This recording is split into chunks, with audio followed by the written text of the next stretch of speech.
A stolen bottle cost him everything. In the freezing streets of New York, 18-year-old Jake sprinted through the dark alleys, his breath visible in the icy air. His heartbeat thundered in his chest as sirens screamed behind him. His hands, numb from the cold, clutched a small bottle of cough syrup. It wasn't much, but it was everything. Because across town, in an abandoned building, his little brother Liam was dying. Jake's legs burned as he pushed himself forward. "Almost there, Liam. Just hold on, buddy." But then, red and blue lights. A police car screeched to a stop in front of him. "Freeze! Drop it!" Jake's breath hitched. He tried to explain. His brother was sick, he had no money, he had no choice. But the officers didn't care. A hard shove, cold metal cuffs. Jake hit the pavement, gasping. The cough syrup rolled from his fingers, landing inches away.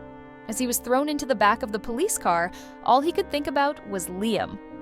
Alone, sick, waiting for him.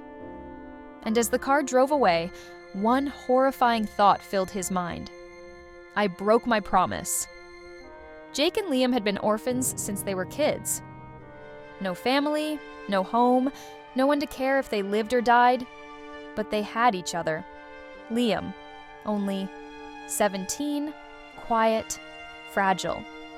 The kind of kid who still believed in miracles. Jake, his protector, the one who always told him, no matter what, we stick together. That promise kept them going, but now, sitting in a freezing jail cell, Jake felt it slipping away.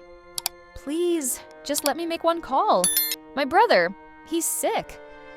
The officers barely glanced at him. "You should have thought about that before stealing." Seconds felt like hours.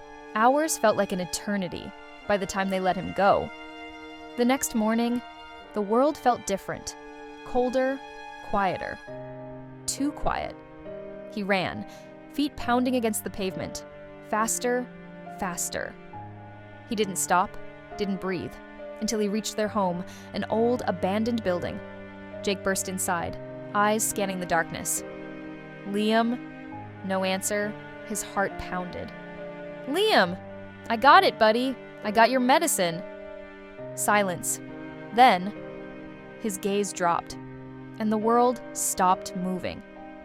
There, curled up under his old jacket, was Liam, his face pale, his lips parted slightly, as if he had been whispering something before falling asleep. Jake fell to his knees. "Liam?" No response. His hands shook as he reached forward, pressing against his little brother's shoulder. Cold. Too cold. "No, no, no!" Jake grabbed him, shaking him. Desperate. "Wake up, Liam! Wake up! I got your medicine! I got it!" But Liam wasn't waking up. Jake's breath shattered. His hands trembled as he pulled Liam closer, burying his face in his little brother's shoulder. Outside, the city kept moving. People walked past. Cars honked. Life went on. But Jake's world had ended. The funeral was small. No family, no friends, just an old priest and Jake, standing alone as the rain poured down. The wooden coffin looked too small. Jake stared at it, his face empty. The priest spoke in soft murmurs. Jake didn't hear a word, because in his hand he held something, a small, unopened yacht bottle of cough syrup, the same one he had stolen, the same one that came too late. His fingers clenched around it before he placed it gently on the coffin. "I promised you, Liam, and I broke it." The moment it left his hand, something inside him shattered. The priest finished his prayers. The grave was covered. Jake stood there for a long time, and then he walked away. No words, no goodbye, because there was nothing left to go back to.